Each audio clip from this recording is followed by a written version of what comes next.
Hello everyone, welcome to BEC lab number 7. Today we are going to discuss the common emitter BJT amplifier using NPN BJT. So this is a given circuit. So it's a voltage divider bias in common emitter mode where we have input as 10 millivolt peak, sine wave and 1 kilohertz frequency. The coupling capacitors are CC1 and CC2. Their values is 1 microfarad and 1 microfarad. R1 and R2 are the biasing resistors, which is 40 kilo ohm and 10 kilo ohm. RC is 4 kilo ohm, RE is 2 kilo ohm, and the bypass capacitor CE is 100 microfarad. The power supply to power up the NPN transistor is 20 volts, the VCC given, and the beta value to be considered for the BJT will be 100. So first of all, let us divide this into two parts. First will be the DC analysis and the second will be the AC analysis, or we call it as a small signal analysis. So for the DC analysis, we would consider the capacitors to be open circuited. Okay, because the reactance offered for the capacitance at DC will be almost infinity. So infinite is represented by a open circuit. Okay, so if after we do the DC analysis, the circuit reduces to this. Fine, so this is simple voltage divider bias consisting of resistor R1, R2, RC and RE and the BJT. And this we are applying the Thevenin's equivalent at the base terminal. So we get this RTH and VTH. Here the current flowing will be IBQ and here the current flowing to the RE resistor will be IEQ. And the voltage across the base and the emitter terminal will be VBE. Okay, so we can easily apply this VTH is equal to R2 upon R1 plus R2 into VCC. That will come out to be 4 volts, and RTH will be R1 parallel to R2, wherein R1 and R2 are around 10K and 30K. So if you do R1 parallel to R2, that is R1 upon R1 R2 upon R1 plus R2, that will come out to be 8 kilo. Okay, fine. Next, we assume that the value of VB on will be 0.7. And when we apply the KVL at the input loop, that is the base emitter loop, we get the expression for IBQ, which will be VTH minus VB on upon RTH plus 1 plus beta times RE. So if you substitute all the values, you will get a value close to 15.71 microamperes. Okay. Now we know that ICQ will be beta times IB. So you just multiply this number IB by 100. You will get ICQ as 1.571 milliamperes. Okay, so this completes the first part, that is the DC analysis part. Now the B part will be the small signal parameters. Okay, so the small signal parameters, we are using RPI model. So the value of the resistor RPI will be beta VT upon ICQ, where VT is the thermal voltage which is considered to be 26 millivolt. It's a standard value, and beta is 100 and ICQ is this value. That is 1.71 milliamperes. If you work out in a calculator, RPI will be equal to 1.655 kilo. Okay, and GM formula will be ICQ upon VT. ICQ value is known, VT value is known.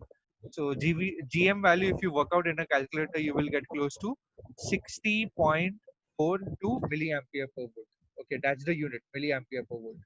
Okay, once we have the small signal parameters, we will build the small signal equivalent circuit with RE unbypassed.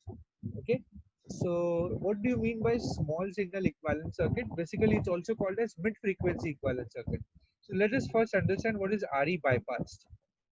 So whenever the resistor RE is bypassed via a capacitor, that means if a capacitor C is connected in parallel to resistor RE, we call it RE is bypassed. Okay, so that's the meaning. So that means the capacitor is connected in the circuit. Now for the mid frequency or the small signal equivalent circuit, what we will assume is at relatively mid frequencies, we will consider all the capacitors to behave as a short circuit. So all these capacitors will be replaced by a short circuit, and we replace the transistor, that is NPN transistor, with its hybrid pi model. Okay, so if I replace this, this will be replaced by this orange color is my hybrid pi model for the NPN transistor. So at the base and the emitter you have R pi, the voltage across R pi is V pi, and between the collector and the emitter you have the current flowing, which is denoted by GM into V pi. Fine. and black color wires, which are these are the external components: R1, R2, V in, RC, and V out. Okay, so this is my hybrid pi model, and that's the way to do the analysis.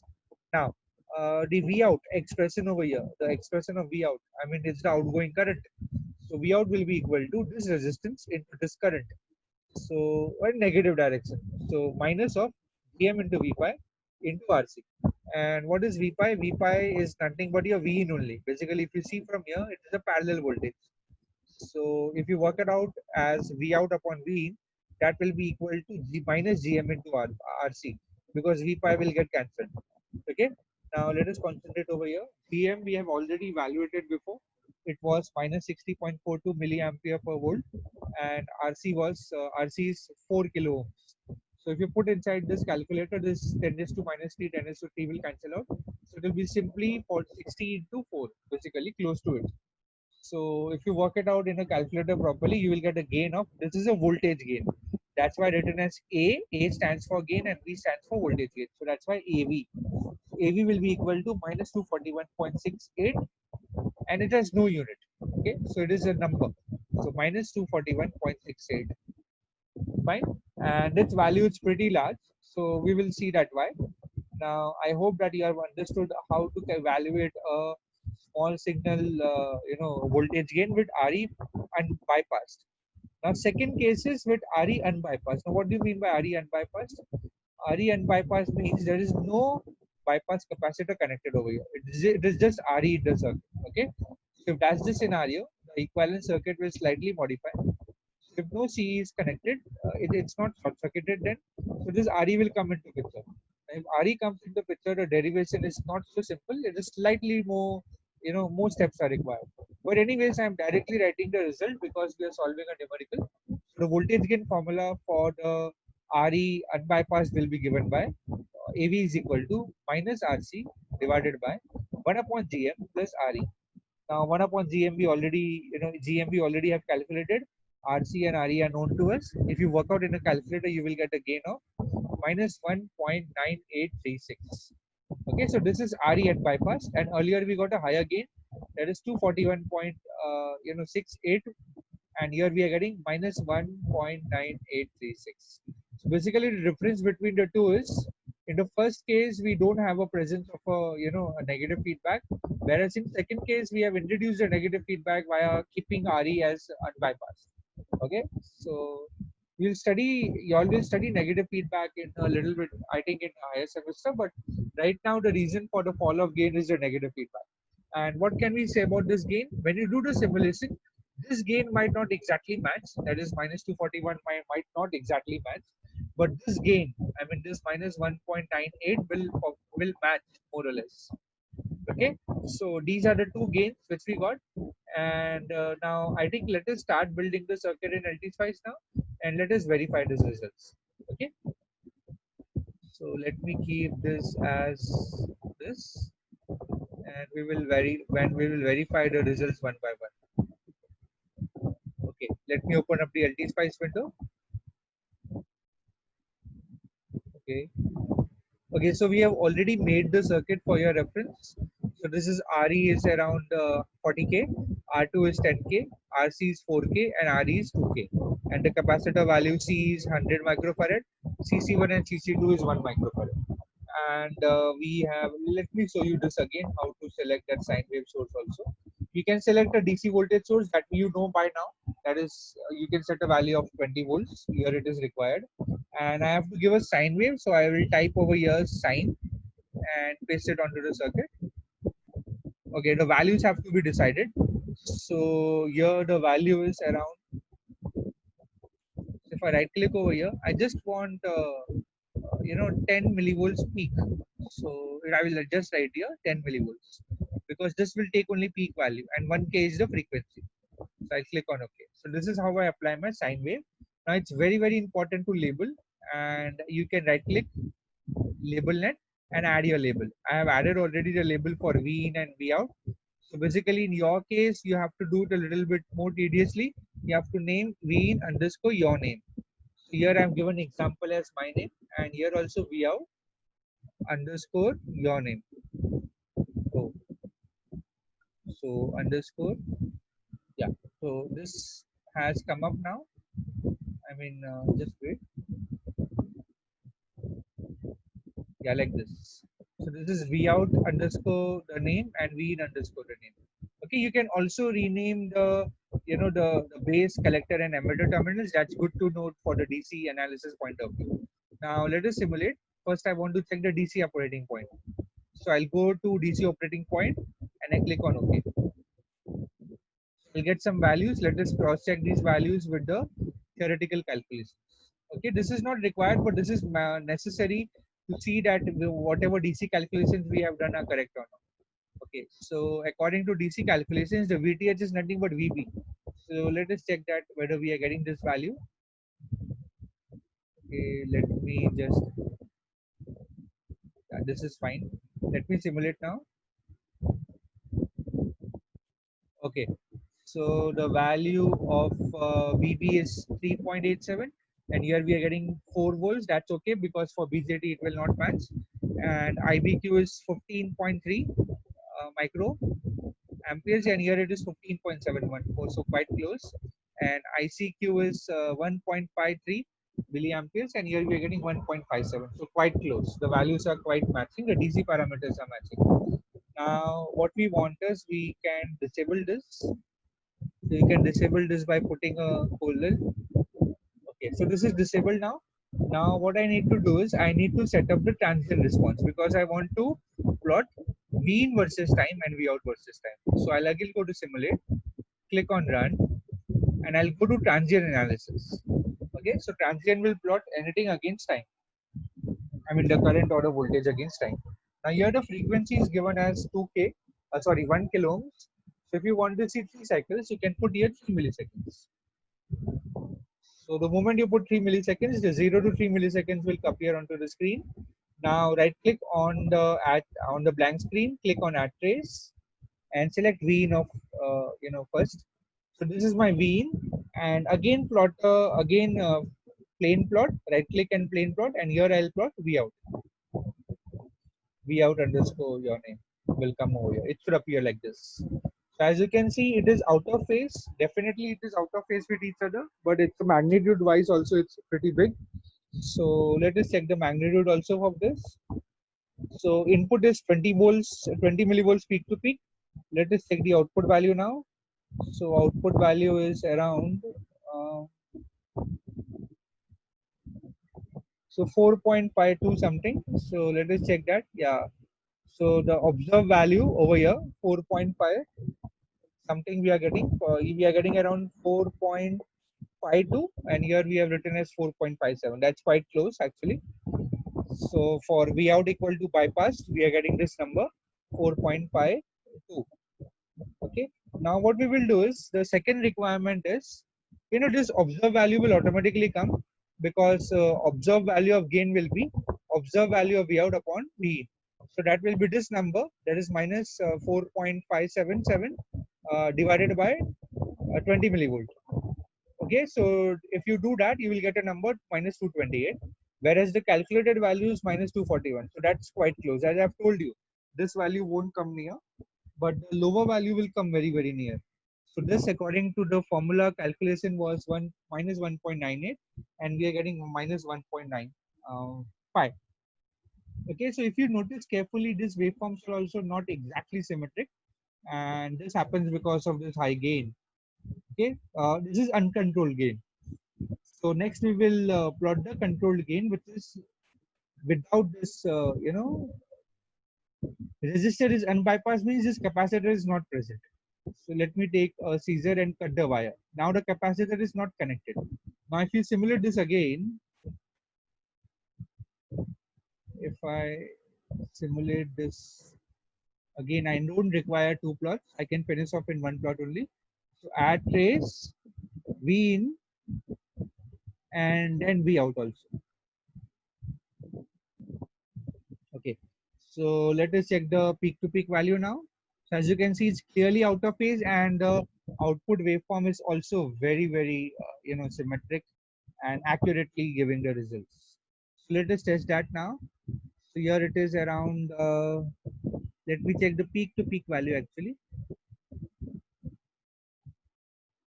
So this is the lower peak and this is the higher peak. So around 39.12 millivolt something. So here also we are getting around 39.17 and here we are getting 39.12. So that's perfectly fine. This is peak to peak value. So if you divide this number by 20 millivolt, you will get a observed gain that is around coming around minus 1.9585. Okay, so this is the way we can evaluate the values of the voltage gain with and without capacitor. Basically, with capacitor it is called as bypass, and without capacitor it is called as without bypass capacitor it is called as unbypassed. So that's the way we need to calculate the the voltage gains for V out bypassed and unbypassed and AV bypassed and unbypassed, the calculated and the observed value. And we have done it for 20 millivolt. You can similarly do it for quick test for 10 millivolt also. Let to see whether the values are coming accurate, and they are quite accurate actually. Okay, so I think this was all about this lab. But since I've showed you all the calculations for these values, definitely for the BC lab, you will get some different numbers. So for BC lab, 7, you will simulate this circuit. These above calculations are used for reference, so you can use similar calculations, but the numbers will be different. R1 value is given as 10K, R2 value is given as 1.5 kilo ohms, RC is 1 kilo ohm, RE is 150 ohms, capacitor C, bypass capacitor is 100 microfarad, CC1 and CC2 are 1 microfarad respectively. And here the BJT is powered by 10 volt DC supply. And the input is 10 millivolt peak, sine wave, and 1 kilohertz frequency. So this circuit you have to simulate in LT-Spice, and you have to fill in this table. That is for V in equal to 20 millivolt peak to peak. Note down the value of V out bypassed, V out unbypassed, AV bypassed, both calculated and observed, and AV unbypassed. Okay, so this is the same table as given in the write-up, so you all don't have to do it twice. You all can do it in the Google document, and same table you can upload it in the in your write-up. Okay, so I guess here also one more thing I forgot, that beta value has to be considered as 100. Okay, and we know that how to consider the beta value. Let us test it out. Actually, we have not given the beta value for this circuit, so the results which we got over here might be slightly inaccurate. Okay, so to get a proper accurate results, what we need to do is we need to define beta as 100. How do we do that? We'll go to .op and write over here dot model npn1. I will talk about it, npn, and put beta as 100. By default, I think it will be 100 only, but still, to put some numbers, we will get this. And here we have to change it to npn1. Oh, sorry. This should be npn1. Okay, so now this transistor will be perfectly 100, 100 beta value. Now you can repeat the, you all should have done it at start also. I should have actually showed you at start, but doesn't matter. All the procedure will remain the same. Okay, so you are getting this, out of phase signals and, accurate results. So actually I should have done this at the start, but not a problem. I will repeat it once again. So basically, whatever we have done so far, we have to do it for beta equal to 100. So we have to define the beta value inside like this dot model using dot model statement. Okay, compulsorily, and you will again, you will get more accurate values compared to earlier one which we have got. So these values which you will get actually even if you don't put beta equal to 100 there, it's by default take it as 100, but still, to for a conformity we put beta equal to 100 and we recalculate. You have to do it once only. Don't recalculate again. So put this starting at the starting point only. There is dot model npn1 npn beta bf equal to 100. You put it at the start. So as soon as you get this circuit, lab number 7, you can put the values over here. That is one by one, and also simultaneously define the dot model statement for beta equal to 100. I hope that this point is clear now. And if this is the case, then I think that's it for this lab. And you'll complete your work within the stipulated time.